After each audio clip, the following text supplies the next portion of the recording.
রক্ত যখন খাওয়া শেষ হয় তখন আস্তে করে ঝরে পড়ে। আপনার কথা বলতেছি, ব্যাপার ঘটেছে কিছু হলে ভারতীয় আধিপত্যবাদ, ভারত এটা করছে, তা আমরা করছিটা কি? ভারতই যদি সবকিছু করে আমরা কি করছি? তারা সুবিধা মতো মুফতে এক এক সময় এক এক কথা বলে। যদি কোনো কথা বলা থাকে তা আপনি বলবেন, আমি কয়েকটা প্রশ্ন করে রাখি। একটু বলে নিই, তারপরে প্রশ্নটা করেন। সেটা হচ্ছে যে খুবই গুরুত্বপূর্ণ বেশ কয়েকটি প্রসঙ্গ উনি বলেছেন, যে ভারত নানান রকম অত্যাচার করছে বাংলাদেশকে, কি কি যেন বললেন।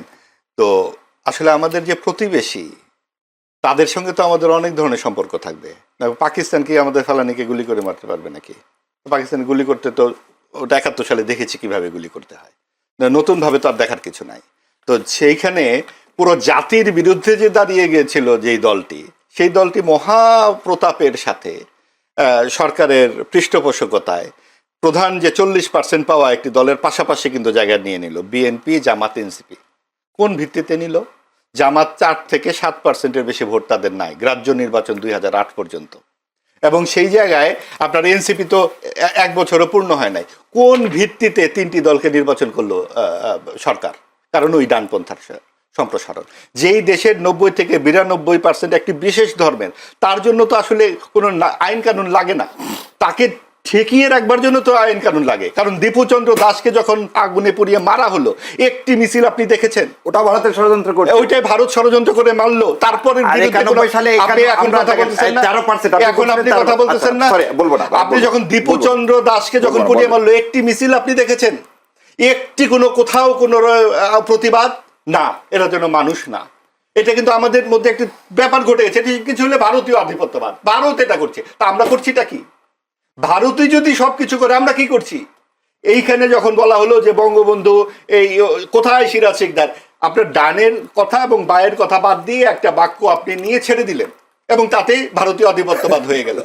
আর আপনি এই চোখে দেখছেন না যে আপনার যখন হিন্দুস্তান এবং পাকিস্তানের বিরুদ্ধে দাঁড়িয়ে এই দেশের এই 60 দশক থেকে যে আন্দোলনটা, এই সাংস্কৃতিক যে আপনাদের যে আন্দোলন, এটা কারা করেছিল? এখানে এই বাঙালি এবং অন্যান্য সমস্ত কিছু মিলে এটা কিন্তু অবশ্যই ভারতীয় যে আধিপত্য যদি বলি, সেটার সাথে সাথে পাকিস্তানি আধিপত্যের বিরুদ্ধে কথা বলেছে, নইলে কিন্তু বাংলাদেশ হতো না, অঙ্গরাজ্য করে মিলিয়ে যেত, এখানে সৈন্যই থাকতো, ভারতীয় সৈন্য। আর যা যা বলা হচ্ছে তার কোনো কিছুর চিহ্ন কিন্তু আমরা দেখি নাই। এবং আপনি দেখুন যে এইখানে যে আমাদের নিজস্ব কিছু সাংস্কৃতিক যে ব্যাপারগুলো আছে, নববর্ষ বলুন, সেখানে কারা বোমা হামলা করেছে, এখানে ব্লগারগুলোর হত্যা কিভাবে হলো, সব আওয়ামী লীগের আমলে এবং বিএনপিটা, মানে আওয়ামী লীগের নেতৃত্ব কওমি জননী হয়ে বসেছিল। ধর্মের ব্যবহারকে আওয়ামী লীগ করেনি? এই যে ধর্ম যখন যার হাতে প্রয়োজন তখনই তো সে ব্যবহার করছে, জামাত করছে সবচেয়ে বেশি, এবং যখন প্রয়োজন আসছে তখন তো সে শরিয়া আইন করবে না। এই জন্য ইসলামী আন্দোলনের পীর সাহেব কিন্তু চলে গেছেন যে ওরা তো কি ইসলাম এটা। আপনি যখন ইসলামিক আন্দোলন মনে করেন ইসলামী আন্দোলন সে কারণে চলে গেছে, মুখে বলেছে, আমি আপনাকে আমি শুনেছি। হ্যাঁ অবশ্যই তাদের মধ্যে তো এটা নিয়ে আসল সমঝোতা ছিল, যাই বলুক মুখে তো বলেছে ভাই। আমরা তো একজন সিনিয়র নেতার কথা তো আমাদের গুরুত্ব দিতে হবে। তিনি তো এই কথা পরিষ্কার বলেছেন যে জামাতে ইসলামী শরিয়া আইন করতে চায় না, এবং এটা তো আমরা এখন দেখছি, তারা মেয়েদেরকে 5 ঘন্টা সময় দিয়ে দিচ্ছে ইত্যাদি, অনেক কাজ টাজ করছে, এবং এত বড় একটা দল, একজনও নারী প্রার্থী নাই। আপনি দেখুন 2026 সালে পৃথিবী কোথায় এগিয়ে গেছে, এবং সেই জায়গায় আমরা একটা দক্ষিণপন্থী সাম্প্রদায়িক দলকে প্রধান রাজনৈতিক দল হিসেবে দেখতে চাচ্ছি, যারা একটি নারীকেও মনোনয়ন দেয় না, এবং যারা কি করবে, তাদের পররাষ্ট্রনীতি কি, স্বরাষ্ট্রনীতি কি পরিষ্কার করে না, এবং যারা ইসলামী শাসন নিয়েও তাদের অবস্থান পরিষ্কার করে না। তারা সুবিধা মতো মুফতে এক এক সময় এক এক কথা বলে। আপনি একটা নির্বাচন হবে 20 দিন পরে, আজকে থেকে শুরু হয়ে গেছে কার্যক্রম, ডোরে ডোরে যাচ্ছে, তার ইশতিহার কোথায়? তার পরিষ্কার একটা ইশতিহার লাগবে না যে আমার এই বিএনপি যেটা দিয়েছে, একটা সংস্কার কর্মসূচি অনেক আগেই দিয়েছে, এবং বিএনপির জাতীয়তাবাদী রাজনীতির আদর্শের সঙ্গে আমরা পরিচিত। জামাত তো বিভিন্ন সময় বিভিন্ন কথা বলে, এই 71 সালে তাদের যে কর্মকাণ্ড, এগুলা কি নতুন করে আমার মুখে কিছু বলার আছে? কে না জানে। এবং সেইগুলো বই তো ওই যে বললাম 15 খণ্ডের মধ্যেই তো সবকিছু আছে। তারপরে 80 এবং 90 দশকে উপন্যাস, কবিতা, গান লেখা হয়েছে, 71-এর গানগুলো লেখা হয়েছে, সব ভারতীয় লোকজন এসে তো লিখে দিয়ে গেছে এখানে। এবং এইখানকার যে মানুষ, প্রত্যেকটা মানুষ যখনই সেখানে যারা ছিলেন, তাদের পরিবার খুঁজলেই পাওয়া যাবে। এই কয়েকজন রাজাকার ছাড়া সবাই তো ক্ষতবিক্ষত ৭১-এর, এবং সেটার ধারাবাহিকতা আমরা সকলেই বহন করছি। আমার ধারণা শাহরিয়ার ভাইও বহন করছেন। কাজে এখানে আমাদের এই অস্বীকার করবার কিছু নাই। আর এগুলো নিয়ে বিতর্ক করে এই যে আপনি ১.৫ বছর ধরে ১৮ মাস ধরে যে এত ভারতীয় আধিপত্যবাদের বিরুদ্ধে কথা শুনলেন, আমরা কি পেলাম শুনে? আমরা পেলাম যে এখন আমরা মব সন্ত্রাস দেখছি চারিদিকে, কথায় কথায় মব সন্ত্রাস, কারণ এটা ভারতীয় আধিপত্যবাদের বিরুদ্ধে আমাদের দাঁড়াতে হবে। আমাদের শিক্ষকের গায়ে হাত তুলতে দেখছি, আমরা কথায় কথায় রাস্তাঘাট আটকে ফেলছি, আমরা কেউ কারো কথা শুনছি না। এবং এই সব কিছু কি ২৪-এর গণ অভ্যুত্থানের প্রত্যয়? ২৪-এর গণ অভ্যুত্থানে কি আমরা এগুলো চেয়েছিলাম? শেখ হাসিনা গুম খুন আয়নাঘর করেছে বলেই তো এই লক্ষ লক্ষ লোক মানুষ সেখানে নেমেছিল। ২, ৩, ৪ আগস্টে মানুষের কণ্ঠে কোন গানটা ছিল ভাই? ধনধান্যে পুষ্পে ভরা। লক্ষ লক্ষ মানুষের কণ্ঠে এই গান শুনে আমার জীবদ্দশায় আর আমার কোনো কিছু স্বপ্ন নাই যে গান আমি শুনেছি। এই গান যে অসাম্প্রদায়িক বাংলাদেশের গান আমি শুনেছি, কোন রাজনৈতিক তত্ত্ব আমাকে সেইখান থেকে বের করে আনতে পারবে?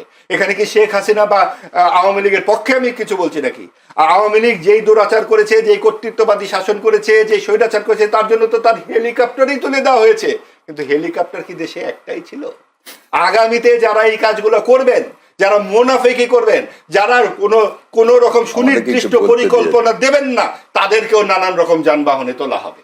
এবং আপনি যখন আজকে এই কথা বলেন, তার মানে কি আমরা রাস্তাতেই থাকবো? গত ৫৪ বছরও ছিলাম, ৭১ সালে ছিলাম, তার আগে ৬৯-এর গণঅভ্যুত্থান হয়েছে। আপনি গণঅভ্যুত্থানের গুলো চিহ্ন করে দেখেন, ৬৯, ৯০, ২৪, ঠিক নির্দিষ্ট সময় পরে পরে ঘটনা। এর আগে ৫২ সালে এত বড় একটা আন্দোলন। অর্থাৎ আমাদের এইখানে সবসময় কিন্তু গণতন্ত্রের জন্যই আমাদের রাস্তায় থাকতে হচ্ছে।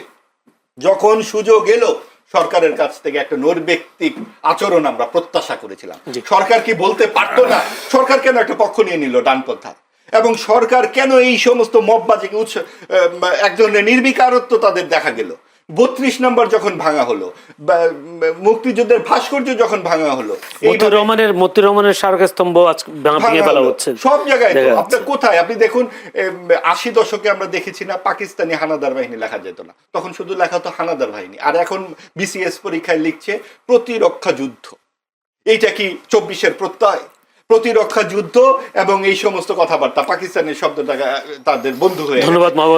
আমার কাছে সময় একদম কম। এই যে পেছনের দিকে তাকিয়ে থাকা, এই পিছনের দিকে তাকিয়ে থাকা ২৪-এর গণ অভ্যুত্থানের প্রত্যয় অবশ্যই সামনের দিকে তাকিয়ে। ধন্যবাদ। আমি একটু আবার শাহরিয়ার কবিরের কাছে যেতে। শাহরিয়ার কবির, জামায়াতের পররাষ্ট্রনীতি কূটনীতি বিষয়টি ক্লিয়ার করেননি, উনি একটা অভিযোগ তুলেছেন। সেই সাথে আর কোন তথ্য যদি থাকেন মাহবুব যে প্রশ্ন করেছি সেগুলো খুব অল্প সময় বলতে হবে, আমার ২ মিনিটের মধ্যে বলে দেব। আমার মনে হয় আমার ভাই জামাত ইসলাম সেদিন যে ইন্টারকন্টিনেন্টালের যে সামিটটা করছে, ওটা দেখার সুযোগ পাননি, হয়তো ব্যস্ত মানুষ। আমি এটা পরে পাঠিয়ে দিব, ওখানে সুন্দর মতো পররাষ্ট্রনীতি থেকে সবকিছু আছে। এবারে ভাইয়ের কথা, চন্দ্রদাসের জন্য রাস্তায় নামছে স্বয়ং Indian foreign minister, Indian foreign সেক্রেটারিরা। যখন ইন্ডিয়ায় এটা প্রোটেস্ট করতেছে, তখন তো আর শোনেন যে কোনো ধরনের হত্যা নেককারজনক, এবং তার কি করতে হবে? বিচার করতে হবে, এবং সেই বিচারটা অবশ্যই, কারণ তার আসামিগুলো ধরা পড়ছে। আমার হাদির আসামির মতো তো আর ইন্ডিয়াতে আশ্রয় পায়নি, তারা তো ধরায় পড়ছে। এবারে আসেন ২৪-এ বিপ্লবের কথা বলতেছে, ভাই ধনধান্য ভাই শুনতে পাইছে, কিন্তু ভাই এটা শুনতে পাইনি তুমি কে আমি কে, রাজাকার রাজাকার, এটাও শুনতে বলেছে। এবার আমি শেষ করি।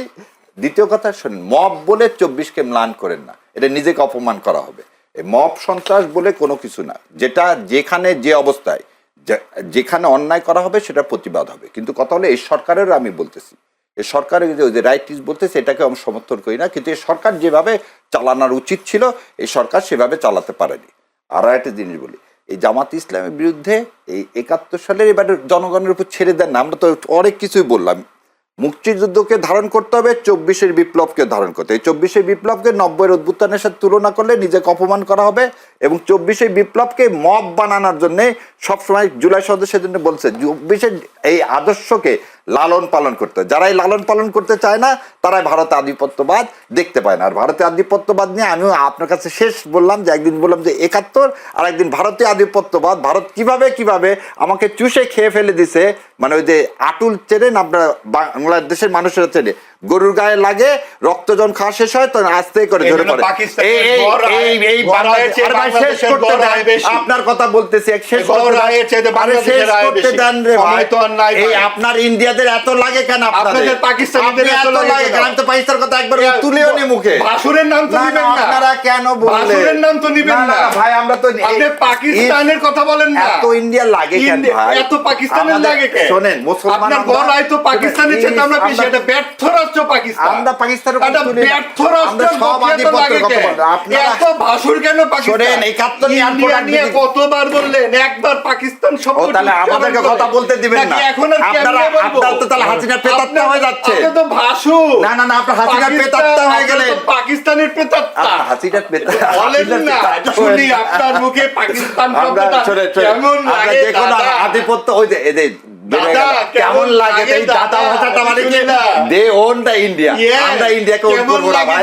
আমরা সবাই তো অনেকবার যে কোনো আধিপত্যবাদের বিরুদ্ধে থাকবো।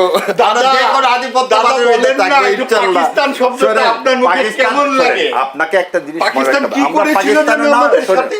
আপনার পাকিস্তান কি করেছিল? করেছিল? ওই আপনার জাহাঙ্গীর ইনভেস্টর তৈরি করে দিয়েছিল, রাশিয়া ইনভেস্টর তৈরি করে দিয়েছিল। আর আপনার থেকে কি 3 করেছিল? ট্রিলিয়ন, শুনেন 3 ট্রিলিয়ন এই ধর্ষণ নিয়ে গেছে আপনার ইয়া।